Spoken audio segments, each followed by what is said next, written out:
menciptakan prakondisi dulu. Setelah Hugo Chavez meninggal, kemudian Amerika Serikat menciptakan rakyat yang chaos, rakyat yang kacau, yang bertempur satu sama lain. Bahkan ada presiden bayangan di balik presiden.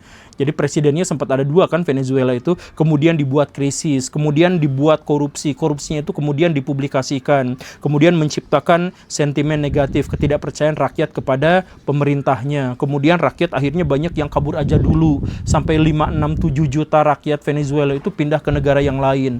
Begitu kan? Nah, itu semuanya itu sudah dipersiapkan sama Amerika Serikat, dirancang sama Amerika Serikat.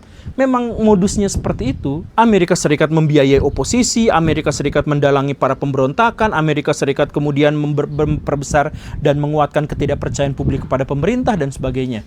Apakah di Indonesia juga ada seperti itu? Ya, ada seperti itu. Amerika Serikat itu sejak tahun 46-an itu mengirimkan agen-agen mereka itu ya untuk memata-matai, untuk menghancurkan, untuk menciptakan prakondisi sehingga kapan-kapan kalau Amerika Serikat butuh untuk menyerang, negara itu sudah siap untuk dihancurkan gitu. Begitu. Contoh, atau misalkan di Indonesia lah, Baraya sadar nggak? Agen-agen Amerika Serikat itu banyak di Indonesia dalam bentuk gitu ya, NGO gitu ya, dalam bentuk LSM dan sebagainya.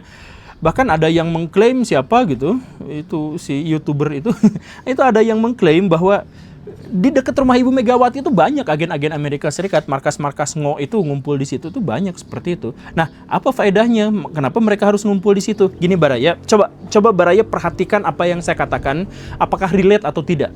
Kita mencintai Indonesia, dan karena kita mencintai Indonesia, maka kita membenci koruptor.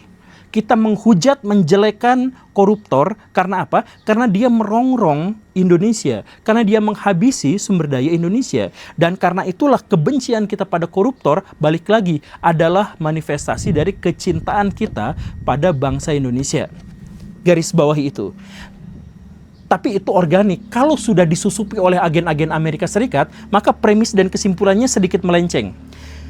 Kita mencintai Indonesia, dan karena kita mencintai Indonesia, kita membenci koruptor. Dan karena kita membenci koruptor, kita jadi putus asa, kemudian beredarlah narasi-narasi, udahlah Indonesia tidak terselamatkan, bubar aja, runtuh aja, pecah aja, hancur aja Indonesia.